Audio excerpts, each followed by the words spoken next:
నమస్తే, welcome to Telugu రాజ్యం. నేను శిరీష. మనతో పాటు సీనియర్ జర్నలిస్ట్ సత్యనారాయణ గారు ఉన్నారు. ఈరోజు ఒక హాట్ కామెంట్ చేశారు మునుగోడు ఎమ్మెల్యే రాజగోపాల్ రెడ్డి గారు. దాదాపుగా సీఎం మీదే ఆ కామెంట్ నడిచింది. నెక్స్ట్ సీఎం అయ్యే ఛాన్స్ ఎవరైతే ఆ ఒక ఇరిగేషన్ రివ్యూలో ఒక వ్యక్తి మీద కామెంట్ చేశారు, నెక్స్ట్ సీఎం అయ్యే ఛాన్స్ ఉంది అని చెప్పేసి.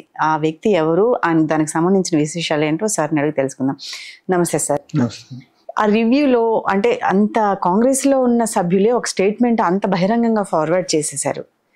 ఏమనుకోవచ్చు సార్ దీని గురించి? అంటే ఇప్పుడు ఈ మునుగోడు ఎమ్మెల్యే కోమటిరెడ్డి రాజగోపాల్ రెడ్డికి మొదటి నుంచి కూడా కొంత రేవంత్ రెడ్డికి ఆయనకి పడదు. అంటే ఆయనకి క్యాబినెట్ లోకి తీసుకోలేదని ఒకటి ఉంది. ముఖ్యంగా కూడా ఏంటంటే కోమటిరెడ్డి బ్రదర్స్ వాళ్ళకి ఏంటంటే వాళ్ళు మొదటి నుంచి మేము కాంగ్రెస్ లో ఉన్నాము, మేమే అసలు సీఎం పదవికి అర్హులం అని చెప్పేసి ఒకటి. అట్లే ఉత్తమ్ కుమార్ రెడ్డి కూడా చాలా రోజులు కాంగ్రెస్ బలహీనంగా ఉన్నప్పుడు ఆయన పిసిసి ప్రెసిడెంట్ గా ఉన్నాడు. కానీ ఆయన 2-3 దఫాలుగా ఉన్నప్పటికి కూడా ఆయన హయాంలో కాంగ్రెస్ అధికారంలోకి రాలేదు. అందుకని ఆయన ఇప్పుడు మొన్న ఎలక్షన్స్ తర్వాత కూడా సీఎం కావడానికి రేవంత్ రెడ్డి చాలా తిప్పలు పడాల్సి వచ్చింది. ఎందుకంటే దాదాపుగా 10 మంది సీఎంలు ఎప్పుడు కాంగ్రెస్ లో ఉంటారు. ఎందుకంటే చాలా బలంగా ఉంటుంది సార్. కొన్ని సంవత్సరాల నుంచి అసలు లాస్ట్ మినిట్ వరకు కూడా సీఎం రేస్ లో బట్టి విక్రమార్క వాళ్ళందరూ కూడా ఆ హోటల్లో కూడా ఒక రోజంతా సీఎం పోస్ట్ కోసం చాలా ఇష్యూస్ జరిగినట్టుగా ఉన్నాయి. అంటే ఇప్పుడు వీళ్ళందరూ పోతే ఇప్పుడు రాహుల్ గాంధీ, నేను విన్న సమాచారం ప్రకారం ఏంటంటే ఇప్పుడు కేసీఆర్ ని మీరు ఇంతవరకు ఎవరు దెబ్బకొట్టలేకపోయారు. కేసీఆర్ కి ఎంత వాక్చాతుర్యం ఎంత ఉందో అతన్ని బ్రేక్ చేయగలిగినాడు ఇప్పుడు రేవంత్ రెడ్డి ఒకటే కనిపిస్తున్నాడు. మీరు ఎవరన్నా అయినా సరే 4 రోజుల్లో మళ్ళీ కేసీఆర్ వచ్చేస్తాడు, మీ వల్ల కాదు అని రాహుల్ గాంధీ పూర్తిగా 100% రేవంత్ రెడ్డి వెనక ఉండబట్టి వీళ్ళందరూ మూసుకుని ఉన్నారు. ఎందుకంటే కాంగ్రెస్ లో నిజానికి వాళ్ళందరూ ఒరిజినల్ కాంగ్రెస్ వాళ్ళు. ఈవెన్ హనుమంతరావు ఆయన మూలన ఉన్న ఆయన పెద్ద ఆయన హనుమంతరావు కూడా కంటెండరే, బట్టి విక్రమార్క కంటెండరే, ఇప్పుడు ఉత్తమ్ కుమార్ రెడ్డి కంటెండరే, అట్లా జగ్గారెడ్డి దగ్గర నుంచి అంటే ఎవరు వీళ్ళు వాళ్ళని లేదు, చాలా మంది మనం పేర్లు చాలా ఉంటాయి, ఆ లిస్ట్ అంతా చదివితే అందరూ ఉన్నారు. అటువంటి పరిస్థితుల్లో రేవంత్ రెడ్డి రావటమే కష్టం. ఎందుకంటే రేవంత్ రెడ్డికి ఇంకోటి ఏంటంటే ఆయన ఎంపీగా చేశాడు కానీ ఆయన ఎప్పుడు మంత్రిగా కూడా పనిచేయలేదు. ఇప్పుడు వీళ్ళందరూ ఎవరైతే ఉన్నారో వీళ్ళందరూ కూడా మంత్రులుగా పనిచేసిన అనుభవం ఉంది, కాంగ్రెస్ కుటుంబంతో ఉంది. బట్టి విక్రమార్క ఏమో నేను సిఎల్పి లీడర్ గా పనిచేశాను కాబట్టి నెక్స్ట్ నేనే వారసత్వంగా అంటే ఒక సాంప్రదాయం ప్రకారం నేనే సీఎం కావాలని ఆయన చెప్పాడు. అందుకనే ఇప్పుడు ఆయన కూడా ఏం చేశారు, ఈయన పక్కనే పేటేసి కూర్చోబెట్టారు. అక్కడ ఆంధ్రాలో కనుక చంద్రబాబు పక్కన పేటేసి ఎట్లా పవన్ కళ్యాణ్ కూర్చోబెట్టుకుంటున్నాడు.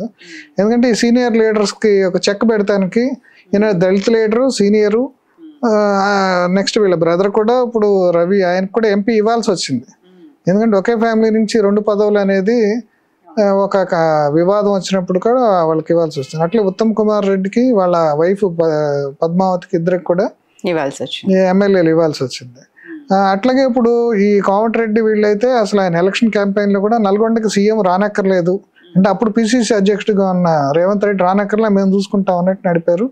ఏదో ఒక సభలో మాత్రం వెళ్లాల్సి వచ్చింది చెప్పారు సార్. లాస్ట్ మినిట్ వరకు కూడా ఆ తగ్గ ఫోర్ నడుస్తానే ఉంది, ఆ కోమటిరెడ్డికి నడుస్తానే ఉంది. చివరికి అదేంటంటే ఇక ఏదో అందరినీ సంతృప్తపరిచి అందరితో ఏదో రకంగా సర్దుబాటు చేసుకుని ఎవరి ఇంట్రెస్ట్లు వాళ్ళకి ఫుల్ఫిల్ చేసేలాగా రేవంత్ రెడ్డి అంటే ఎవరికి కావాల్సిన పదవులు వాళ్ళకి ఇచ్చి ఎవరి ఖాతాలు వాళ్ళకి క్లియర్ చేయటము వాళ్ళందరితో సర్దుబాటు చేసుకోవటం వల్లనే ఇన్ని రోజులైనా నడిచింది. ఇప్పుడు ఏమి లోకలు ఉన్నాయని సార్ ప్రెసెంట్ గా? నిన్న మొన్న కూడా కామెంట్ మరి అదే నిన్న అంటే ఇంతకు ముందు ఆయన ఈ కోమటిరెడ్డి రాజగోపాల్ రెడ్డి గురించి రేవంత్ రెడ్డి ఒక వ్యాఖ్య చేశాడు ఒకసారి ఒక మీటింగ్ లో ఏప్రిల్లో ఎన్నికల ప్రచారం. ఏంటంటే అంటే ఆయన సంతృప్తి పరచడానికి, ఆయన సంతోషపరచడానికి, అంటే ఈ ఇక్కడ కాంగ్రెస్ కి సీఎం కావాల్సిన లక్షణాలన్నీ కోమటిరెడ్డి వెంకటరెడ్డికి ఉన్నాయి అని అంటే ఆయన కాకపోయినా సరే ఆయన సంతోష పెట్టడానికి చేశాడు. అంటే నేను సీఎంని అయినప్పటికి కూడా ఇట్లా ఆయన క్వాలిటీస్ ఉన్నాయని. కానీ ఈయన ఉత్తమ్ కుమార్ రెడ్డికి వీనికి మాత్రం ఉత్తమ్ కుమార్ రెడ్డి చాలా రోజులు ఈయన్ని అంగీకరించాలి సీఎం కింద. ఆయనకి ఇప్పుడు ఏదో ఇరిగేషన్ మంత్రి ఇచ్చారు, మంచి శాఖ ఇచ్చినప్పుడు కూడా చాలా స్టేజ్ల్లో ఆయన అక్కడ ఢిల్లీలో జరిగే సమావేశాల్లో కూడా మధ్యలో వచ్చేయటం అంటే ఆయన నిరసన ఓపెన్ గానే చూపించాడు. ఆయన వ్యతిరేకత కానీ నిరసన కానీ ఓపెన్గా చూపించాడు. అందుకని ఇప్పుడు ఏంటంటే ఈ కోమటిరెడ్డి రాజగోపాల్ రెడ్డిని ఆయన రెచ్చగొట్టడానికి ఆయన ఎంచుకున్నాడు.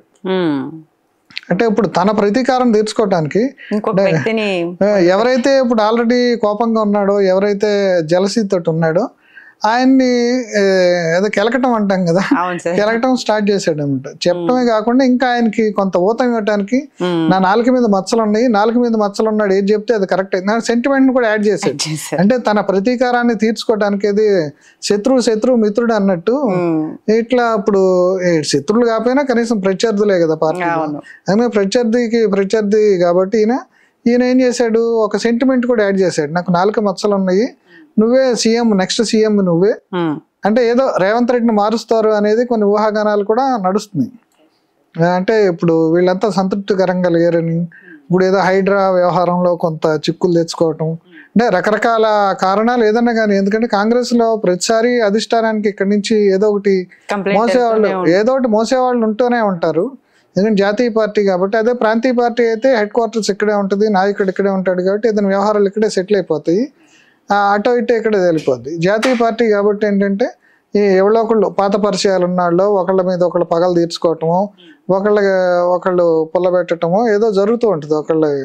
ఇవన్నీ దాంట్లో భాగంగానే ఇప్పుడు ఈయన తన పాత పగను తీర్చుకోవటానికి ఇంకో పగ ఉన్న ఆయనతోటి ఈ రకంగా ప్రేరేపించినట్టున్నాడు. అంటే ఆయన ఒక సెంటిమెంట్ ప్లస్ ఆయన ఇప్పుడు ఏంది దీంతో ఏమైతుంది, ఉత్తమ్ కుమార్ రెడ్డికి ఒక ఆశ పడుతుంది, ఏమో ఆయన చెప్పాడు అవుతుందేమో. అంటే జనరల్ గా రాజకీయ నాయకులందరికీ జాతకాలు, ప్రిడిక్షన్స్, నమ్మకాలు అన్నీ ఉంటాయి కాబట్టి ఇంక ఇప్పటి నుంచి ఉత్తమ్ కుమార్ రెడ్డి కూడా తను ఇంతకు ముందు ఏదైతే ఇంకెందుకులే ఈ గొడవ, మనం ఇక్కడ సెటిల్ అవుదాము, ఇక్కడ నుంచి మనం పార్టీని రక్షించుకుందాం, అందరూ కలిసి శైలి చేద్దాం అన్నది కూడా ఇప్పుడు ఆయన కొత్తగా మెదడులో అవును ఏమో మనం ట్రై చేస్తే అవుతామేమో నెక్స్ట్ సీఎం రేవంత్ రెడ్డిని పంపించి అనే దానికి అంటే ఒక ఇది చేశాడు. ఇది కాంగ్రెస్ లో ఇప్పుడు మొత్తం కలకలం రేపుతుంది. ఎందుకంటే ఇప్పుడు ఉత్తమ్ కుమార్ రెడ్డి స్టార్ట్ చేస్తే మరి మిగతా కంటెండర్స్ ఉంటారు కదా, వాళ్ళు చేస్తారు. ఇప్పుడు వీళ్ళందరినీ మళ్ళీ సర్దుబాటు చేయడానికి మరి రేవంత్ రెడ్డి ఏం చేస్తాడు అనేది ఆలోచించాలి. ఇది ఈరోజు డిస్కషన్. అంటే కాంగ్రెస్ అధినాయకత్వం మరో పిలుపు కోసం అయితే వేచి చూస్తుంది అనుకోవచ్చు మనం. అంటే ఇది ఎంతవరకు ఆగిపోతుందో తెలియదు. అంటే ఈ స్టేట్మెంట్ ఏదైతే కాంగ్రెస్ లో నా నాలుక మీద మచ్చ ఉంది, నెక్స్ట్ సీఎం ఉత్తమ్ రెడ్డి అని కోమటిరెడ్డి ఎప్పుడైతే స్టేట్మెంట్ ఇచ్చాడో మళ్ళీ ఒక కంప్లైంట్, ఒక చర్చ, ఒక అధిష్టానం నుంచి ఒక పిలుపు, చూద్దాం, వేచి చూద్దాం నెక్స్ట్ జరగబోయేది ఏంటి కాంగ్రెస్ లో అనేది. Please do subscribe to Telugu Rajyam channel. Please do subscribe to Telugu Rajyam channel. Please do subscribe to Telugu Rajyam channel. Hi అండి, నేను మీ ఆర్పీని, నెల్లూరు పెద్దారెడ్డి చేపల పులుసు ఓనర్ని. మీరు తెలుగు రాజ్యం అనే ఈ యూట్యూబ్ ఛానల్ సబ్స్క్రైబ్ చేసుకుని మంచి వీడియోలతో వస్తారు. Thank you so much. Hi people, I'm Sonakshi Verma and you please watch Telugu Rajyam and please subscribe to the channel.